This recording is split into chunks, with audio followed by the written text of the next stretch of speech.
इसलिए कृष्ण उनको बोलते हैं कि आप हिमालय में जाओ और भगवान शिव के दर्शन करो, वही आपको गौ हत्या से मुक्ति दे सकते हैं। राम रसिया हूँ मैं, राम सुमरन करूं। कंचन वरन विराज सुबेसा, कानन कुंडल कुंचित केसा। और भाई सरस्वती माता जो कि ज्ञान की देवी मानी जाती है, जो भी जितना ज्ञान अर्पण अर्जित हर एक व्यक्ति करता है, यात्रा का कोई महत्व नहीं रहेगा अगर हम कुछ इस धार्मिक स्थानों से, देवताओं ईश्वरों से कोई ज्ञान अर्जित ना करे या कोई ज्ञान ना ले या कुछ।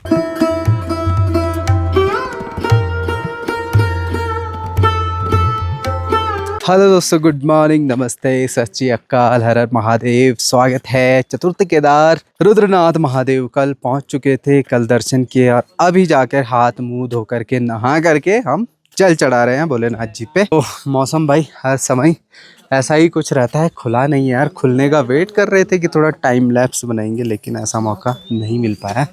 चलो दर्शन करते हैं सुबह सुबह मॉर्निंग में।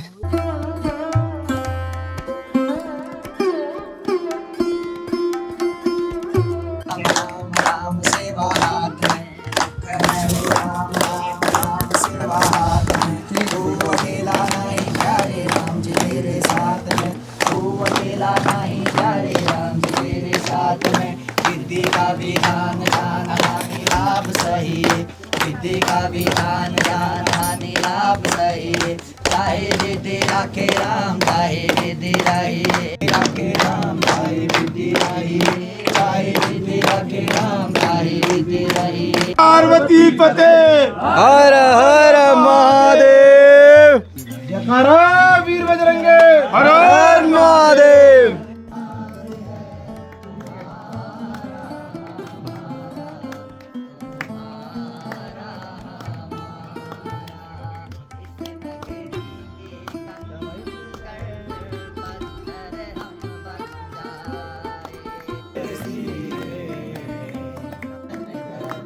राम रसिया हूँ मैं, राम सुमरन करूं।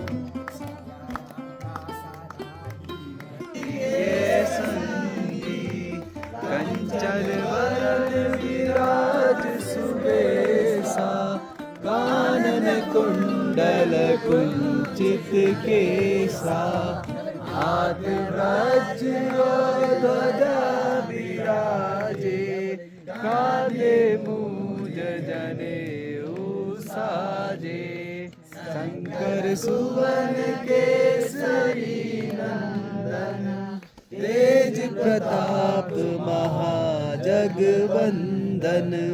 विद्यावान गुणी अति चातुर, राम काज करिबे को आतुर। प्रभु चरित्र सुनिबे को।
तो भाई सभी को हर हर महादेव। और अभी चतुर्थ केदार रुद्रनाथ महादेव जी के दर्शन करके, सुबह की आरती करके, और अभी यहाँ के मुख्य पुजारी भट्ट जी जिनसे मुलाकात हुई उनके ही आश्रम में, और कुछ बहुत अच्छी बातें यहाँ की लगी। जैसे तो 3 केदार करते हुए चौथे केदार में हम पहुँचे, लेकिन जिस तरीके से पंडित जी जो भी उन्होंने देखो शिव तत्व से जो जाना है, भोलेनाथ जी से जो जाना है, वो सारे भक्तों को स्प्रेड कर रहे हैं। कोई संकल्प है, कुछ भी है, मतलब यहाँ की आस्था को लेकर के जो कांवड़ी आ रहे हैं उनको कई चीज़ें भी बता रहे हैं।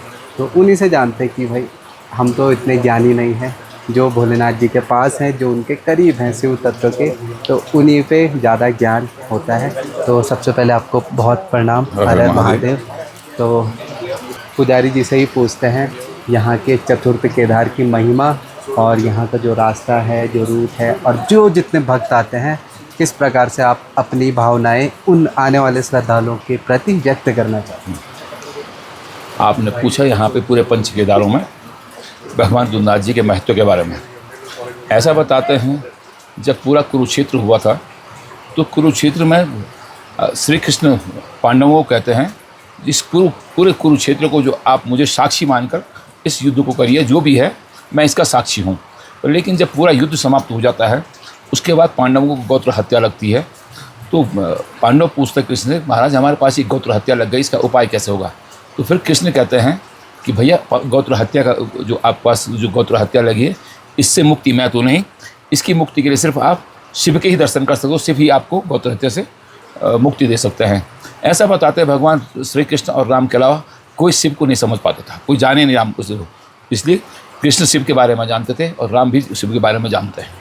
इसलिए कृष्ण उनको बोलते हैं कि आप हिमालय में जाओ और भगवान शिव के दर्शन करो, वही आपको गोत्र हत्या से मुक्ति दे सकते हैं। पांडव हिमालय में आते हैं और ऐसा बताते हैं कि जो हमारा स्कंद पुराण है कि सबसे पहले केदारनाथ में जहाँ पे भगवान शिव ने भैंसे का रूप धारण किया था, तो ऐसा बताते केदार का मतलब होता दलदल में। तो जब भीम ने उनको वो करना चाहा तो भगवान भैंस के रूप में धंस गए थे, इसलिए बताते हैं कि वहाँ पे का पिष्ट रूप में भगवान ने दर्शन दिए हैं। दूसरा केदार आता है हमारा मध्य महेश्वर, जहाँ पे भगवान शिव के नाभि के दर्शन है। और तीसरा केदार है तुंगनाथ, जहाँ भगवान की भुजाओं के दर्शन होते हैं। और अभी जहाँ आपने बताया चतुर्थ केदार श्रीनाथ जी, जहाँ भगवान शिव के मुख्य दर्शन हैं। आप पूरे भारतवर्ष में देखेंगे सब जगह लिंगाकार दर्शन है और यहाँ पे भगवान शिव के मुख्य दर्शन है। आप कहीं भी एकानंद चतुरानंद पंचानंद राजे, एकानंद भगवान रुद्रनाथ जी के यहाँ पर रुद्रनाथ जी में है, चतुरानंद पाशुपतिनाथ में बताता है और पंचानंद इंडोनेशिया में है। तो इस ऐसे पूरे भारतवर्ष में एक आनंद मुख्य दर्शन आपको भगवान शिव के रुद्रनाथ जी के में होते हैं। और पांचवा केदार जो है हमारा वो कल्पेश्वर है। इस तरह पूरे पंच केदार पूरे होते हैं। और सिर्फ ऐसा भी बताते हैं भगवान शिव ने सशरीर पांडवों को दर्शन नहीं दिए थे, अलग अलग हिस्सों में दर्शन किए थे, इसलिए पूरा पंच केदार है। लोग इनकी यात्राओं को करते रहते हैं भगवान शिव के दर्शन करने के लिए। और भाई कल पंडित जी ने, एक पुजारी जी ने एक और चीज़ बताई थी कि जैसे आज आम लोग जो कि एक्सप्लोरर बनते फिरते हैं, लेकिन पांडवों से बड़े एक्सप्लोरर जिन्होंने भगवान शिव की महिमा को पूरे विश्व भर ब्रह्मांड में चर्चित किया है ना, उनसे बड़े एक्सप्लोरर कोई हो नहीं सकते, उनसे बड़े भक्त कोई हो नहीं सकते, जिन्होंने शिव की एक एक जगह ढूंढ निकाली है। और आज कलयुग में हम उनके दर्शन कर पा रहे हैं। जैसे कि आपके यहाँ के मुख्य पुजारी हैं, तो आपके मन में भी कुछ ऐसे भाव उत्पन्न होते होंगे कि आने वाले भक्तों को आप बता सके, समझा सके यहाँ की महिमा के बारे में, या उनके प्रति जो उनके अंदर है, भक्त के अंदर जो भक्ति है, कि किस तरीके से वो यहाँ पे आए, दर्शन करें। अभी मैं आपको सबसे पहले ये बताऊँ, रुद्रनाथ जैसा जो बड़ी कठिन यात्रा है, और ऐसा बताते 22 किलोमीटर की जो यात्रा है, और मुझे जहाँ तक लगता है जब तक हमारी आत्मा में शिव तत्व विराजमान नहीं होता तब तक ऐसी यात्राएं सफल हो ही नहीं सकती है। और प्रत्येक व्यक्ति जो भी यहाँ पर आता है उसकी आत्मा में शिव तत्व है, तभी ये यात्रा कर पाता है। चाहे वो जैसे भी इस रूप में आए, भगवान एक मौका सबको देते हैं कि भाई आप दर्शन करिए। और जिस हिसाब से अब जो लोगों का ट्रेंड चल रहा है, लोग रियल को कम, रियल को ज़्यादा समझ रहे हैं। और आज की डेट में जो रुद्रनाथ जी का जो मैं यहाँ पे जहाँ बैठा हूँ, यहाँ पे देखता हूँ लोग 3 सेकंड अंदर नहीं हैं और 30 सेकंड के रील के लिए पूरे उसमें क्षेत्र में कम से कम 3 घंटे घूमते हैं। मेरा कहने का मतलब, आप रील को नहीं, रियल को जानो। जो हमारे तीर्थ हैं उनको तीर्थ रहने दो, जो हमारी परंपराएं हैं, कम से कम जो हमें पांडवों ने इतने तीर्थ दे रखा, हमारे जो लोगों ऋषि मुनियों ने हमें ये तीर्थ दे दिए, आने वाले समय हम अपने बच्चों को क्या देंगे? कम से कम इन तीर्थों को स्वच्छ रखना, इनकी मर्यादाओं को बनाकर, इनकी परंपराओं को समझ के रखना, जो इनका महत्व है, जिसको हम बोलते हैं प्रोटोकॉल। जैसे कि राष्ट्रपति का प्रोटोकॉल होता है, वैसे इन मंदिरों का भी प्रोटोकॉल होता है। हमें इन मंदिरों में जाना कैसे चाहिए, हमारा चरित्र कैसा होना चाहिए, हमारा आचरण कैसा होना चाहिए, हमारा व्यवहार कैसा होना चाहिए, और हम इन यात्राओं को कैसे करें। क्योंकि सनातन जो परंपरा है ये मर्यादाओं को, हिंदुस्तान हमारी मर्यादाओं का देश है, राम की भूमि का देश है, कृष्ण की भूमि का देश है। यहाँ पूरे मर्यादाएं, परंपराएं और संस्कारों से एक देश है। इसलिए हम कहते हैं कि हमारे आने वाले जो बच्चे हैं वो भी इन मर्यादाओं को, इन परंपराओं को, अपने चरित्र को, अपने आचरण को इतना पवित्र बनाए। इस तीर्थ के, कोई भी तीर्थ हो, हिमालय के जो तीर्थ हो, चाहे कहीं का भी कोई तीर्थ हो, उन तीर्थों की अपना एक प्रोटोकॉल, जिसको मर्यादा बोलते हैं, जिसको गरिमा कहते हैं, हम उस गरिमा के अंदर मंदिरों में जाएं। और जैसे ये आजकल ट्रेंड चल रहा है कि कोई बोलना नहीं चाहिए, कपड़े उतार के आप रील बना रहे हो, भाई ये तीर्थों की मर्यादाएं तो नहीं हो सकती है, ठीक है। और जिस ढंग की रीला बन रही है ये हमारी सनातनी परंपरा को, सनातनी धर्मावलंबियों के लिए एक ठेस पहुंचाने वाले काम है। ऐसे में धर्म बदनाम होता है। हमारी क्षणिक 3 सेकंड के सेकंड में हम किसी धर्म के बारे में नहीं जान सकते हैं। ये हमारे तीर्थ है, ये तप, तपस्या, त्याग की भूमि है। मन, भाव और विचारों के लिए ये जगह बने हुए हैं। ये हमारे पावर बैंक है। यहाँ पे हमें ऊर्जाएं लेनी चाहिए। हमारी मन, बुद्धि, चित्त, चेतना के लिए होता है। हर घर के अंदर एक मंदिर होता है। वो मंदिर किस लिए होता है? इसीलिए होते हमारे विचार अच्छे हों, हमारे भाव अच्छे हों। भाई जब घरों के मंदिर आप स्वच्छ रख सकते हो, घरों में आप अपने, भाई ऐसा तो कोई नहीं करेगा घर की सफाई करके मंदिर के अंदर डाल दूंगा अपने, ऐसा कोई नहीं हो कोई अपने घर के मंदिर के अंदर शराब पीता हो। हम कहते हैं इन मंदिरों की मर्यादाएं ऐसी होनी चाहिए जैसे आपके घरों के मंदिर की होती है। आप अपने घरों में बैठते हो, सबको पता होना चाहिए कि हमारे घर में मंदिर क्यों है। हमारी बुद्धि, चित्त, चेतना, मन, बुद्धि, भाव, विचारों के लिए हम भगवान से प्रार्थना करते हैं घर के मंदिरों में। ये मंदिर भी वही मंदिर हैं, ये पावर बैंक हमारे, जो हमारे, हम बोलते हैं ना कि आप शारीरिक सुख तो आप कहीं भी ले सकते हो, पर लेकिन आत्मा का सुख, आत्मा को रिचार्ज कहाँ करोगे? आत्मा को भी तो रिचार्ज करना पड़ेगा। इसलिए मैं कहता हूँ आत्मा हमारी, आत्मा से अंतरात्मा की यात्रा है। इसलिए इन तीर्थों को हमारा बनाने की जिम्मेदारी है। आपने अभी सुना होगा हमने जो रुद्र संकल्प दिया था, हाँ। क्योंकि इसमें लोग जो यात्री आ रहे थे, पूरा हमारा ये मंदिर का प्रांगण इतना गंदा बना हुआ था। कोई इधर चिलम पी रहा है, कोई कहीं कुछ कर रहा है, कोई अमूल कूल पी के वहीं फेंक दे रहा है। मतलब पूरा ऐसा लगता है किसी नगर पालिका डंपिंग जोन हमारे ये मंदिर का प्रांगण बना हुआ था। फिर हमने ये सोचा कि आगे हम अपने भविष्य में और इन तीर्थों को कैसे बचाएं। तीर्थों के साथ इस हिमालय को बचाने की बहुत ज़रूरत है, क्योंकि जिस हिसाब से आज की डेट में हमारी यात्री, अब तो लोग टूरिस्ट बन के आ रहे हैं, यात्री बन के कोई नहीं आ रहा है। हर एक के पास शराब की बोतल और ऐसा यासी के सारे सामान हैं। हम ये कहते हैं कि कम से कम आप जब इन यात्राओं को हफ्ते 10 दिन के लिए करते हो, अपने चरित्र को इतना पवित्र बनाओ, अपने आचरण को इतना पवित्र बनाओ, अपनी आत्मा को इतना शुद्ध बनाओ। इन तीर्थों को हम बदनाम न करें। इनको हम लोग पुण्य करने के लिए आए, ऐसे पाप करके नहीं जाएं कि पूरी गंदगी हम यहाँ छोड़ के जाएं। हमारे यहाँ जैसे और चीज़ें लोग फूल तोड़ के लेके जा रहे हैं, बड़े पूरे बुके बना के ले, ये फूल इस प्रकृति के लिए हैं। भाई शिव हमारे, आपको एक चीज़ आपके माध्यम से और बताऊंगा, शिव प्रकृति के उपासक हैं और प्रकृति हमारी कौन है? पार्वती है। इसलिए मैं कहता हूँ, अभी सबसे ये कह रहा हूँ, इस प्रकृति को बचाना हमारे सनातन धर्म का आप लगाइए। किसी भी पूजा पाठ को शुरू करने से पहले, कितना बड़ा अनुष्ठान शुरू करने से पहले एक स्वस्ति वाचन होता है और शांति पाठ होता है, जिसमें हम पूरे पृथ्वी की कल्याण की बात करते हैं। ओम द्योः शांति, पृथ्वी शांति, रापा शांति, रोगदय शांति, वनस्पतय शांति। हमने पूरे विश्व के कल्याण के लिए, पूरे हमारी मिट्टी उपजाऊ हो, हमारी वायु शुद्ध हो, हमारा जल शुद्ध हो, हम स्वस्ति वाचन और शांति पाठ से कोई भी अनुष्ठान करते हैं। इसलिए मैं कहता हूँ हमारी सबसे बड़ी प्रकृति, हमारी प्रकृति हमारी अगर स्वच्छ नहीं रहेगी तो हमारे तीर्थ किसी काम के नहीं है। हमारा आचरण इतना बढ़िया होना चाहिए। हम इन प्रकृति को भाई ये लगा, मैं आज भी कहता हूँ कि शिव कौन, प्रकृति कौन है? पार्वती है। और भगवान शिव कहाँ रहते हैं? आप जहाँ भी देखोगे प्रकृति के बीच में। इस प्रकृति को हम किसी प्रकार का ऐसा अपने ऊपर दोष न लें। आप लगाइए, हमारे यहाँ पितृधार जहाँ पर है, लोगों ने पितृधार को एक शराब का अड्डा बना दिया था। जितने टूरिस्ट ही बोलूँगा, यात्री तो हो नहीं सकते ऐसे कि जो उस पितृधार में आकर शराब पिए, बियर पिए। और इतना गंदा माहौल, जिसको हम बोलते हैं ये पूरा हिमालय वहाँ से दिखता है। एक पावर बैंक हमारा हो, आप आंख बंद करोगे आपका ध्यान वैसे ही लग जाएगा। आपने वहाँ पे शराब पी, आपने वहाँ पे चिप्स खाए, आपने इतना कूड़ा कबाड़ कर दिया था। सबसे पहले आपने पितृदोष लिया है। हम लोग क्या करते थे, एक पत्थर लेके अपने पितरों के लिए, हमारे जिसके पिताजी नहीं, इसके माँ नहीं है, इसके दादा दादी के लिए, उस एक पत्थर को लेके साक्षी मानकर उनको ऐसे बोलते, ये पूरा जो आप रुद्रनाथ हिमालय क्षेत्र देख रहे हो, यहाँ 22,000 ऋषि कर रहे हैं और ऋषि तप कर रहे हैं और देवता भी उनके साथ में हैं। तो ऐसा बोला जाता था कि हमारे पितर भी इनके बीच में रहें। पर लेकिन आपने क्या किया, वो पितरों की जगह पूरी दूषित करके उसको अपना पिकनिक स्पॉट बना के आपने दूषित कर दिया। इसको ये तीर्थ है, हमारे पिकनिक स्पॉट नहीं है। और आपने एक पितृदोष लिया। और जिन पांडवों ने हमें इतनी बड़ी धरोहरें दे रखी है, आपने उन मंदिरों की मर्यादाएं नहीं समझी, आपने उनके जो उनका महत्व है वो नहीं समझा। तो आपने एक दूसरा पांडव दोष ले रहे हो, आप पांडवों का भी दोष ले रहे हो। और तीसरा जो आप ले रहे हो, शिव के पास आपने कितनी गंदगी कर रखी है। बस शिव तो सबसे प्रकृति के उपासक हैं, शिव प्रकृति के बीच में हैं। आप उस पार्वती को छेड़ रहे हो, आप एक दूसरा शिव का दोष ले रहे हो। और आपके माध्यम से मैं ये कहना चाहता हूँ, इन दोषों के लिए नहीं, आप पुण्य के लिए आ रहे हो, पाप लेके मत जाओ यहाँ से। हमारे यहाँ पीछे सरस्वती कुंड है, लोग ध्यान करने की जगह है। लोग पहले बताते थे कि लोग उसके आचमन से जो बच्चा बोल नहीं पाता, उसकी आवाज़, जो तोतला बोलता है उसकी आवाज़ सही हो जाती। अब आपने क्या कपड़े उतार के आप सरस्वती कुंड में जाते हो? ये गोवा बीच नहीं है। आप किसके लिए पर उगा रहे हो? हमारी संस्कृति, हमारी परंपरा, हमारी मर्यादाएं जो हैं उनको बना के रखो। आज भी जो हम ये रुद्र संकल्प की बात करते हैं, इसलिए कहते हैं कि तीर्थों को तीर्थ बना के दो। आने वाले भविष्य में अपने बच्चों को हम क्या दे के जाएंगे? हम ना इधर के रहेंगे ना उधर के रहेंगे। इसलिए मैं आपसे आज भी जो रुद्र संकल्प की हमने एक कल्पना की है, पूरे तीर्थ, पूरे हिमालय में हम अपने आचरण, अपने चरित्र, अपनी मर्यादाएं, अपना कि जो हमारी परंपराएं, जो संस्कार हैं, उनको जीवित रखने के लिए ये यात्राएं हम करें।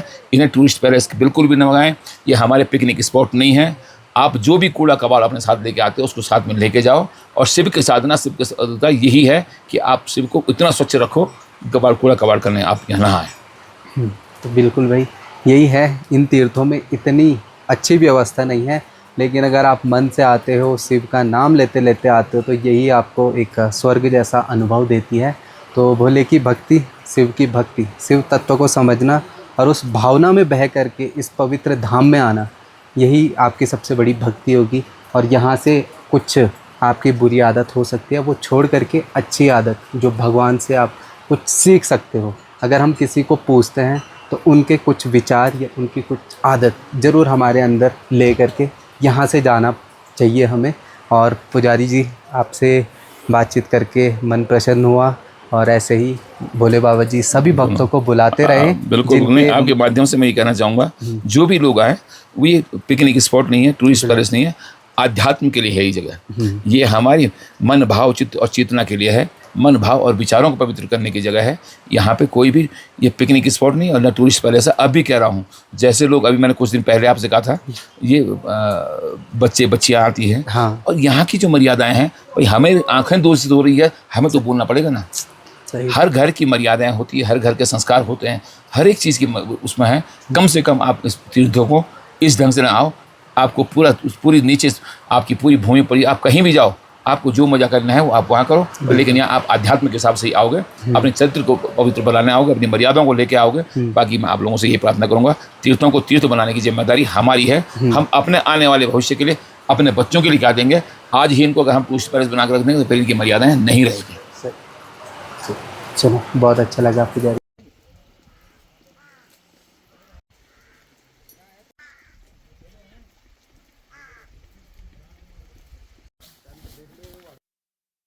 तो जी, बड़े प्यारे दर्शन हुए शिव प्रभु के, और साथ में पुजारी जी से बातचीत करके बड़ा अच्छा लगा भाई। और सच में यार, मैंने भी देखा ना, जैसे मतलब मुझे बुरा भी लग रहा है कि यार इतने ज़्यादा कांवड़ आ रहे हैं, इतने यंग बच्चे आ रहे हैं। एक अच्छा भी लग रहा है कि चलो वो भक्ति में आ रहे हैं, पर भाई 100 में से ना सिर्फ 10 या 20% होंगे जो भक्ति में आ रहे हैं। बाकी सब ने भाई ऐसे नशे का अड्डा बना दिया, पता नहीं किस तरीके से भोलेनाथ जी को पोर्ट्रे कर दिया कि वो ऐसा करते हैं तो हम भी ऐसा ही करेंगे। भाई ये चीज़ बहुत गलत लगी मुझे। तो अगर आ रहे हो ना, दिल से आओ, भक्ति भाव से आओ, और कुछ संकल्प लेके आओ, है ना। मर्यादा में आओ। एक चीज़ बहुत अच्छी लगी, मर्यादा में आओ। बाकी जो करना है दुनिया से बाहर करो, और हमारी जो संस्कृति है उसको कम से कम बचाओ भाई। इन पवित्र भूमि को बचाओ। उत्तराखंड देव भूमि माना जाता है। हर कण कण में देव है भाई, हर जगह देव है, देवताओं का वास है, निवास है। हम किसी चीज़ को गंदा नहीं कर सकते हैं। कल जहाँ पे हमारा रूम था, ठीक है, जहाँ पे हम सोए थे भाई, वहाँ से कम से कम ना 400-500 मीटर नीचे वॉशरूम था, लेकिन हम रात में तब भी वहीं गए। ऐसा नहीं कि कहीं झाड़ियों में चले गए। पता है ना हमें यार, हम इस चीज़ को समझते हैं, महसूस करते हैं, क्योंकि शिव है और शक्ति प्रकृति है, जो पुजारी जी ने बताया। और प्रकृति को ही हम गंदा करेंगे, अस्वच्छ रखेंगे, तो भाई ऐसे कैसे चलेगा। तो वही है, अभी हम शिव के दर्शन करने के बाद शक्ति के दर्शन, जो माँ सरस्वती है, माँ सरस्वती का कुंड है, उसके दर्शन करने हेतु तो हम अभी जा रहे हैं भाई।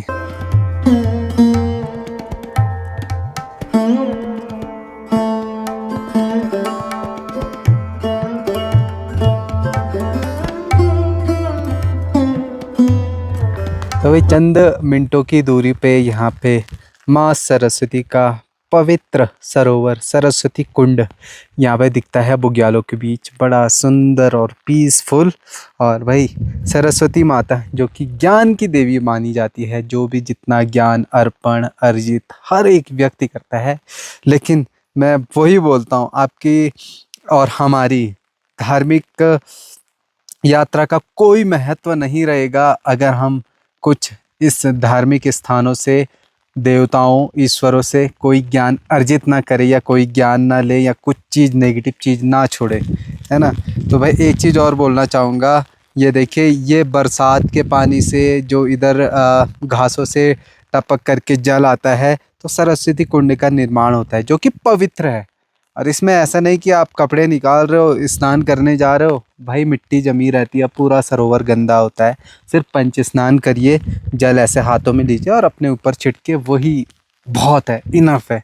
ऐसा नहीं कि भाई हमने पूरे शरीर डुबाना है सरस्वती कुंड में कि हम पवित्र हो जाएंगे। भाई पवित्र नहीं, अगर आप प्रकृति को नुकसान पहुंचा रहे हो, प्रकृति को गंदा कर रहे हो ना, कुछ भी चीज़ करके, पूजा करके भी अगर आप गंदा कर रहे हो, धूप बत्ती करके भी धूप इसमें फेंक रहे हो, माचिस जला करके इसमें फेंक रहे हो, या यहाँ पे कुछ गलत चीज़ कर रहे हो, नशा कर रहे हो, कुछ कर रहे हो, तो आपके जो धार्मिक यात्रा उसका बिल्कुल जीरो महत्व है। तो बस यही कहना चाहूँगा मैं। देखिए हम ला सकते थे अगरबत्ती धूप ला सकते थे यहाँ पे और पूजा कर सकते थे, मुझे पता है यहाँ पे सफाई होनी है नहीं, तो क्यों हमने अगरबत्ती और वो नहीं लाया। हमने कहा चलो ऐसे ही दर्शन करेंगे, प्रकृति भी सुरक्षित रहेगी और हमारा मन भी शांत होगा और हमारे अंदर एक थोड़ी सी अनुभूति होगी ज्ञान की। तो जय सरस्वती माता, जय हो।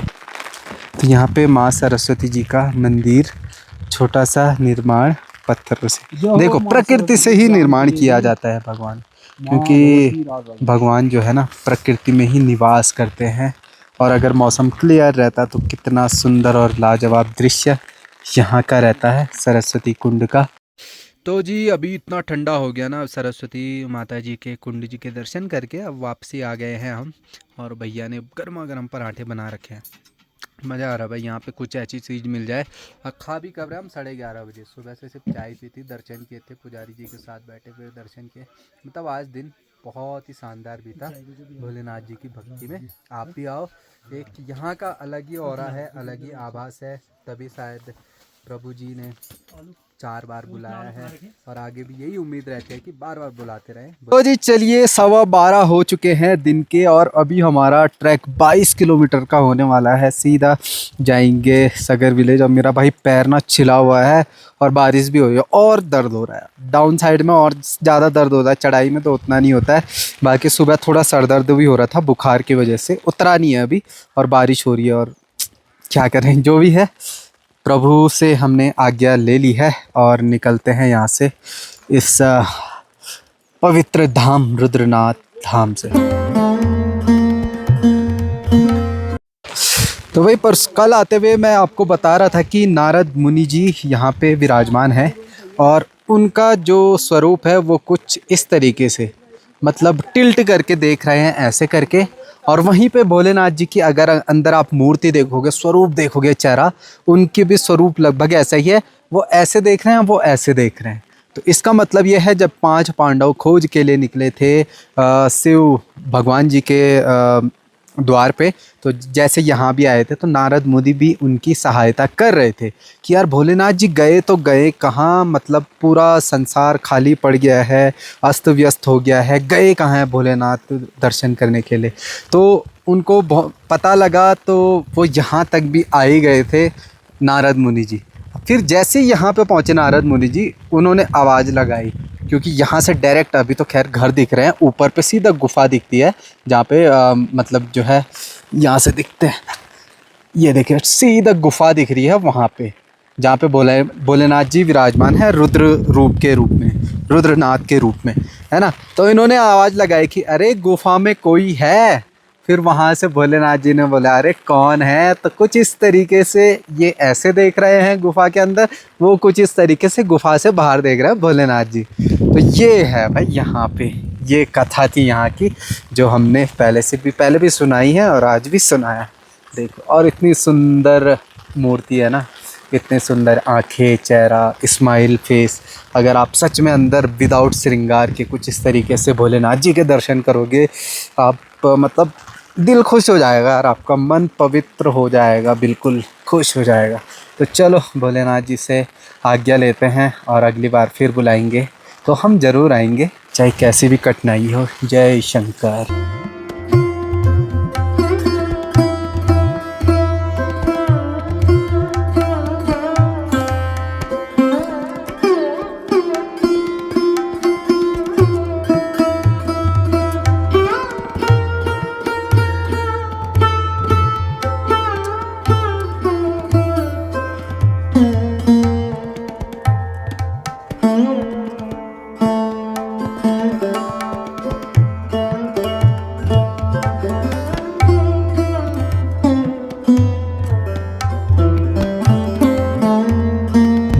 ओ जी, पंचधारा पहुंच गए हैं।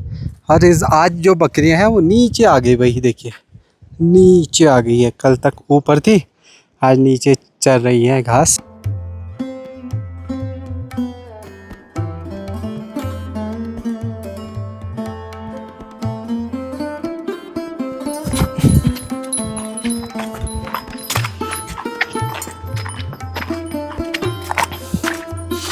भाई ये पंचधारा के पास बहुत सुंदर बुग्याल है, लेकिन अभी हमारे किस्मत में सिर्फ कोरा ही कोरा है। बाकी फ्लावर्स दिखते हैं फूलों की घाटी की तरह।